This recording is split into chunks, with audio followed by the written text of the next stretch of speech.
Topic quantum number है। Class 11 के लिए इम्पोर्टेंट टॉपिक है।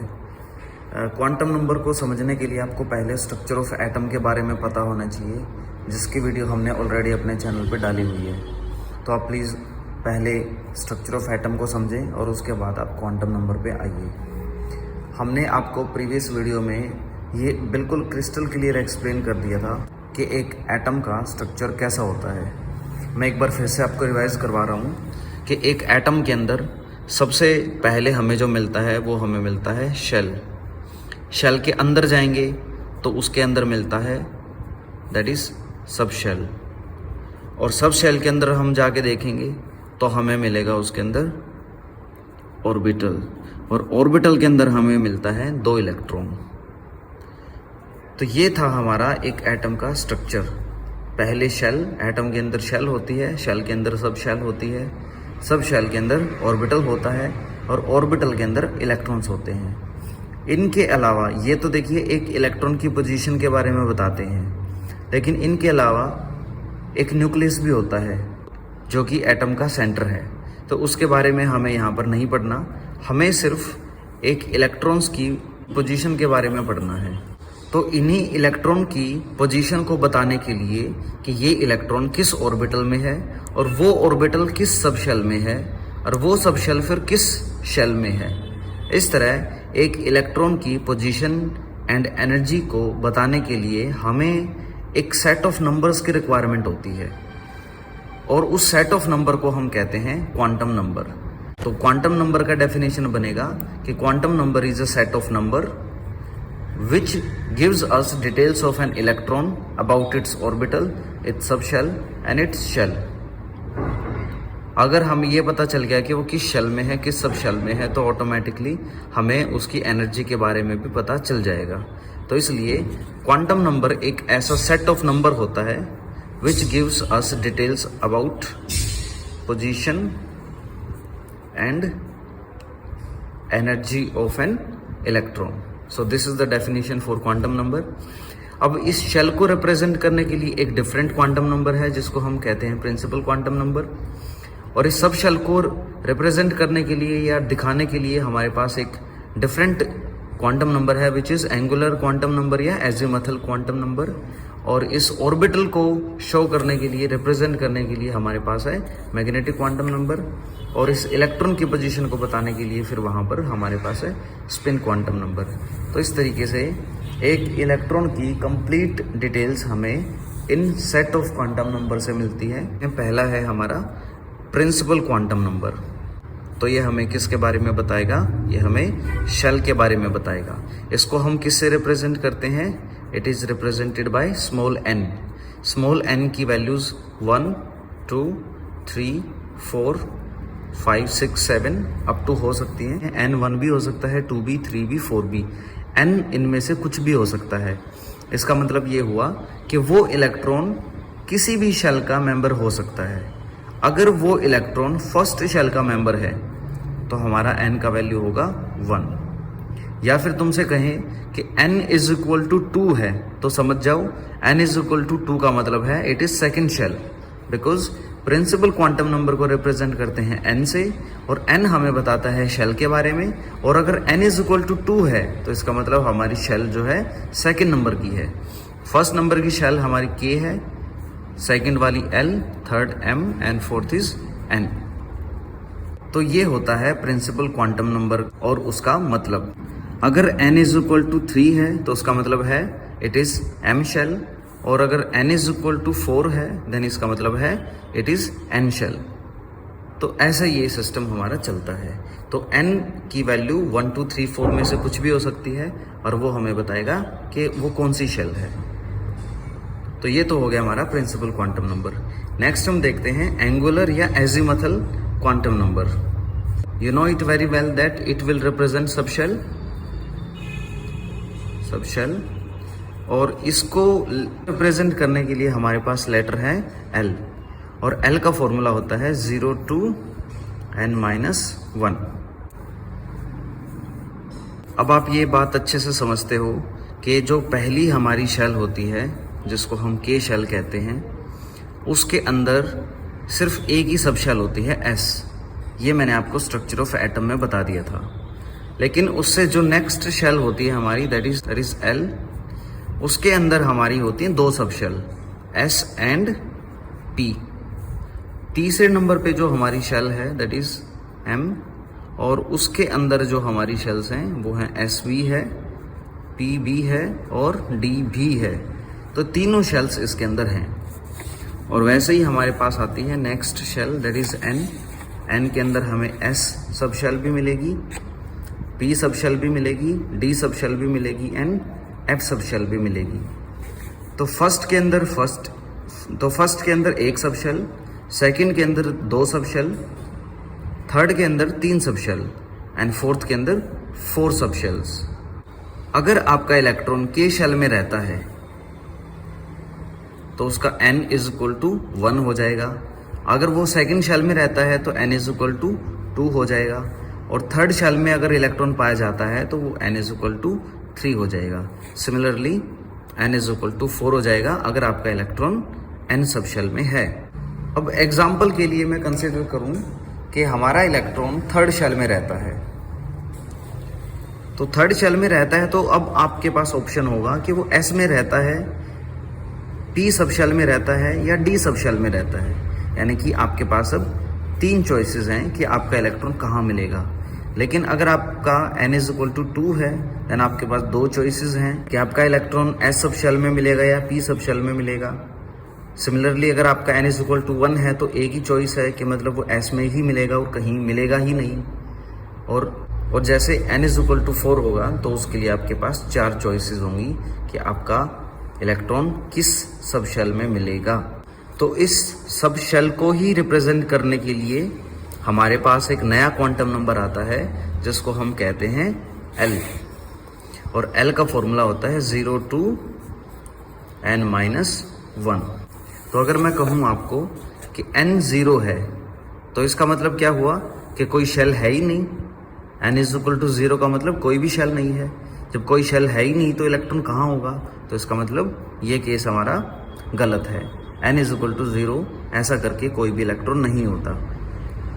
हाँ, लेकिन फर्स्ट शेल में हमारा जरूर कोई ना कोई इलेक्ट्रॉन रहता है तो उसकी वैल्यू हो जाएगी n इज इक्वल टू 1।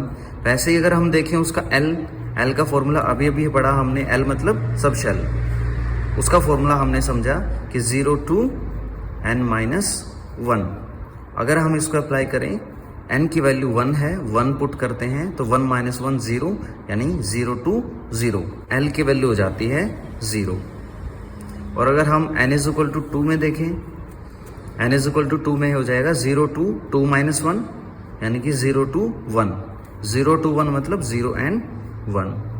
तो L की 2 वैल्यूज हो जाएंगी। और अगर n इज इक्वल टू 3 है तो इसका मतलब 0 to 3 - 1, इसका मतलब 0 to 2। 0 to 2 का मतलब 0 1 2। Similarly here n is equal to 4 का मतलब 0 to 3 0 1 2 3। अब इन 0 1 2 3 का मतलब समझिए। अभी आपने देखा कि 1 का मतलब था K शेल, 2 का मतलब था L, 3 का मतलब M एंड 4 का मतलब N। तो ये 1 2 3 4 हमें शेल के बारे में बता रहा है। सिमिलरली हमें 0 1 2 3 हमें बताएगी सब शेल्स के बारे में। तो 0 का मतलब होता है S सब शेल, 0 एंड 1, 0 का मतलब S सब शेल, 1 का मतलब P सब शेल, 2 का मतलब D सब शेल और 3 का मतलब F सब शेल। जैसे मैंने अभी आपको समझाया, अगर फर्स्ट शेल है तो उसमें एक ही सब शेल होगी। तो यहाँ पर देखिए ये हमारी फर्स्ट शेल है, इसमें एक ही सब शेल है 0 के नाम से। 0 के नाम से मतलब उसका नाम S है। तो अभी यहाँ पर मैच करिए इसको, n इज इक्वल टू 1 मतलब K शेल और उसके अंदर एक ही सब शेल दैट इज S। और वैसा ही हमारा कुछ यहाँ पर दिख रहा है। अगर n इज इक्वल टू 2 है तो इसका मतलब L की वैल्यूज 2 हो सकती है। वो S सब शेल भी हो सकती है और P सब शेल भी हो सकती है। 0 मतलब S सब शेल, 1 मतलब P सब शेल। ऐसे यहाँ पर अब कंपेयर करो, अगर 0 है तो ये शेल और अगर 1 है तो P शेल। इनका 1 2 3 का मतलब अलग है और इनका 0 1 2 3 का मतलब अलग है। n की वैल्यू हमें शेल बता रही है और L की वैल्यू हमें सब शेल्स के बारे में बता रही है। अब आगे देखिए, अगर n इज इक्वल टू 4 है तो इसका मतलब उसके अंदर S सब शेल भी है, 1 है तो P सब शेल भी है, 2 है तो D सब शेल भी है और 3 है तो F सब शेल भी है। हमने ये बहुत अच्छे से यहाँ पर देख लिया था कि 4th नंबर की शेल में चारों सब शेल्स होती हैं S, P, D, F, और उसको हम यहाँ पर रिप्रेजेंट करेंगे 0, 1, 2, 3 से। 0 का मतलब ये, 1 का मतलब ये शेल सब शेल, 2 का मतलब ये सब शेल, 3 का मतलब ये सब शेल। तो L की वैल्यूज़ क्या क्या हो सकती हैं? 0, 1, 2 एंड 3। 0 का मतलब है S सब शेल, 1 का मतलब P सब शेल, 2 का मतलब D सब शेल और 3 का मतलब F सब शेल। अब नेक्स्ट देखिए, that is magnetic quantum number. अब थर्ड नंबर पे क्या मिलेगा आपको? आपने शेल की डिटेलिंग देख ली, प्रिंसिपल बताता है, सब शेल की डिटेलिंग देख ली, एंगुलर एजिमुथल बताता है, और थर्ड है ऑर्बिटल, उसकी डिटेल हमें बताएगा magnetic quantum number. So it gives us details about orbital कौन सा है, क्योंकि एक शेल में एक सब शेल है और उस सब शेल का कौन सा ऑर्बिटल है। अब आप पहले एक बार ऑर्बिटल के बारे में समझिए। स्ट्रक्चर ऑफ एटम में मैंने आपको अच्छे से बताया था कि एक S सब शेल की कैपेसिटी होती है 2 इलेक्ट्रॉन्स को होल्ड रखने की, तो 2 इलेक्ट्रॉन एक ऑर्बिटल में ही आएंगे। ऐसे ही P सब शेल की कैपेसिटी होती है 6 इलेक्ट्रॉन्स को होल्ड करने की, और 6 इलेक्ट्रॉन्स जो हैं 3 ऑर्बिटल्स में आ सकते हैं, क्योंकि एक ऑर्बिटल में 2 इलेक्ट्रॉन आते हैं तो 3 ऑर्बिटल्स में 6 इलेक्ट्रॉन आ जाएंगे। तो ये हुआ हमारा S ऑर्बिटल और ये 3 हुए हमारे P ऑर्बिटल। अब D के लिए 10 इलेक्ट्रॉन, मैक्सिमम कैपेसिटी D की 10 इलेक्ट्रॉन्स की है, तो कितने ऑर्बिटल्स आएंगे? ऑब्वियसली यहाँ पर 5 ऑर्बिटल्स आएंगे, 1, 2, 3, 4 एंड 5। इन 5 ऑर्बिटल में 2-2 इलेक्ट्रॉन होंगे तो 5 टू ज़ा टोटल 10 इलेक्ट्रॉन्स हो जाएंगे। F सब शेल में कितने इलेक्ट्रॉन्स आ सकते हैं? That is 14। 14 के लिए हमें कितने ऑर्बिटल्स बनाने पड़ेंगे? 7 ऑर्बिटल। तो ये हैं 7 ऑर्बिटल और हर ऑर्बिटल में 2-2 इलेक्ट्रॉन हैं, तो टोटल हो गए 14 इलेक्ट्रॉन। अब हमारे पास जो मैग्नेटिक क्वांटम नंबर है वो इन्हीं ऑर्बिटल्स की डिटेलिंग देता है कि इन 5 में से कौन सा ऑर्बिटल है जिसमें वो हमारा इलेक्ट्रॉन प्रेजेंट है। तो उस ऑर्बिटल की जो हमें डिटेल दे देगा उसको हम कहेंगे मैग्नेटिक क्वांटम नंबर। अब मैग्नेटिक क्वांटम नंबर को रिप्रेजेंट करते हैं हम m के साथ, और m का फॉर्मूला होता है -L2 + L। मतलब अगर L की वैल्यू 2 है तो यहां पर हो जाएगा -2 2 + 2। अगर L की वैल्यू 1 है तो ये हो जाएगा -1 2 + 1, और L की वैल्यू अगर 3 है तो ये हो जाएगा -3 2 + 3। अब हम इसको यहाँ पर इस टेबल में फिल करते हैं। m का फॉर्मूला -L2 + L। अगर शेल 0 है तो इसका मतलब कोई शेल ही नहीं है, तो ये केस तो इम्पॉसिबल है होना। अगर n इज इक्वल टू 1 है तो इसका मतलब k शेल है, और अगर n की वैल्यू 1 है तो L की वैल्यू 0 होगी। 0 का मतलब S सब शेल, और S सब शेल है तो आप जानते हो कि S के अंदर तो सिर्फ एक ही ऑर्बिटल होता है। तो अगर हम इस 0 को यहाँ पर पुट करें तो बन जाएगा -02 + 0, यानी कि सिर्फ 0। तो ऐसे हमारे पास एक ही वैल्यू आई, वो एक ही वैल्यू हमें रिप्रेजेंट करती है कि इसके अंदर बस एक ही ऑर्बिटल है। n इज इक्वल टू 2 का मतलब सेकंड शेल मतलब L शेल, और उसके अंदर 2 सब शेल्स हैं 0 एंड 1। बिकॉज 2 की वैल्यू हम यहाँ पुट करते हैं तो ये बन जाता है 2 - 1 = 1, 0 to 1, 0 to 1 मतलब 0 एंड 1। तो L की वैल्यू मैक्सिमम है 1 को यहाँ पर पुट करेंगे तो ये बन जाएगा -1 2 + 1। तो यहाँ पर लिख देंगे -1 2 + 1, और इनके बीच में क्या आता है? 0। तो यहाँ पर हमारे बने हैं 3 ऑर्बिटल, तो हम कह देंगे there are 3 orbitals. n is equal to 3 का मतलब थर्ड शेल मतलब m। n की वैल्यू 3 यहाँ पुट की, 3 - 1 0 to 2, 0 to 2 मतलब 0 1 2। अब मैक्सिमम वैल्यू L की 2 है, 2 को यहाँ पुट करेंगे, -2 2 + 2, -2 - 1 0 + 1 and plus 2. Minus 2 to plus 2. How many orbitals are there? 1, 2, 3, 4, 5. So there are 5 orbitals. n is equal to 4 का मतलब फोर्थ शेल मतलब n शेल की 4 की वैल्यू यहाँ पुट की, 4 minus 1 3, 0 to 3, 0 to 3 मतलब 0, 1 to 3. l की वैल्यू मैक्सिमम 3 है, 3 को यहाँ पुट किया, माइनस 3 2 प्लस 3, तो माइनस 3 2 प्लस 3, माइनस 3 के बाद minus 2, minus 1, 0, plus 1 and plus 2 and then plus 3. How many orbitals are there? 1, 2, 3, 4, 5, 6, 7. So there are 7 orbitals. तो ये बात हम अच्छे से जानते हैं कि यहाँ पर एक ही शेल है, एस सब शेल में एक ही ऑर्बिटल होता है. ये देखिए, एस सब शेल में एक ही ऑर्बिटल होता है. यहाँ पर हमने 1 पुट किया तो 3 ऑर्बिटल्स आए. 1 का मतलब P, तो P के कितने ऑर्बिटल्स होते हैं? 3 ऑर्बिटल्स होते हैं. यहाँ पर हमने देख लिया था कि P के अंदर 3 ऑर्बिटल्स हैं. अगर हम यहाँ पर 0 पुट करते, 0 पुट करने से माइनस 0 टू प्लस 0 हो जाता, यानी कि सिर्फ 0 ही आता, तो उस केस में यहाँ पर एक ही ऑर्बिटल हो जाता. तो अगर हम S का देखेंगे तो एक ही ऑर्बिटल मिलेगा, और अगर हम P का देखेंगे तो हमें 3 ऑर्बिटल्स मिलेंगे. अगर हमने 2 पुट किया तो 2 पुट करने का मतलब it is D sub shell, और डी सब शेल के अंदर कितने ऑर्बिटल्स होंगे? 5 ऑर्बिटल्स, जो कि हमने यहाँ पर देख लिया. तो डी के अंदर 5 ऑर्बिटल्स होते हैं.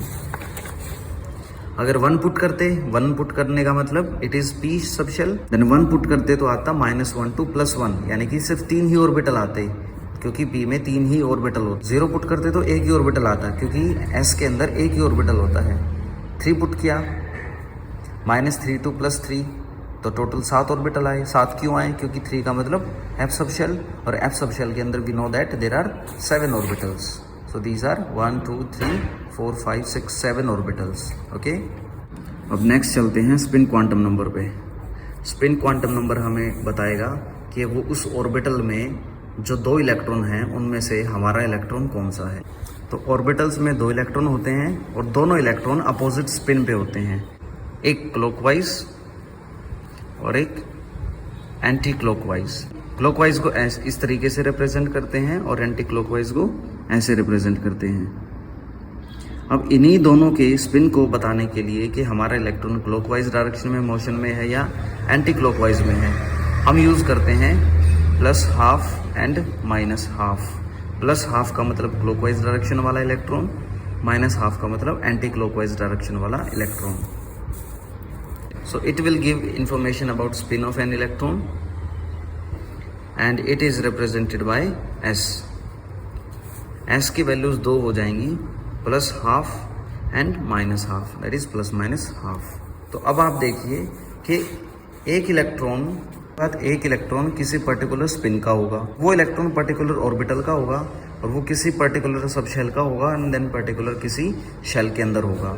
अब क्वांटम नंबर्स की खास बात आप देखिए कि कभी भी 2 इलेक्ट्रॉन्स के लिए, 2 डिफरेंट इलेक्ट्रॉन्स के लिए सेम क्वांटम नंबर नहीं हो सकता. For 2 different electrons same quantum number is impossible. हो सकता है कि 2 इलेक्ट्रॉन्स की शेल सेम हो, सब शेल भी सेम हो, ऑर्बिटल भी सेम हो, बट उन इलेक्ट्रॉन्स का जो स्पिन है वो तो डिफरेंट होगा. इसीलिए ये तीनों चीज़ें तो 2 इलेक्ट्रॉन्स के बारे में सेम हो सकती हैं, लेकिन उनका स्पिन सेम नहीं हो सकता. या तो वो क्लॉकवाइज वाला है या वो एंटी क्लॉकवाइज मोशन वाला है. That's why 2 different electrons never have same quantum number. तो ये था बच्चों हमारा क्वांटम नंबर का टॉपिक. क्वांटम नंबर से रिलेटेड आपकी कोई भी प्रॉब्लम हो तो आप मुझे कमेंट करके बताइए. तो वीडियो के अच्छा लगने पर उसको लाइक, शेयर एंड चैनल को सब्सक्राइब करना ना भूलें. प्लस अपनी पसंद के किसी टॉपिक का सजेशन कमेंट बॉक्स में देना ना भूलें. Thank you.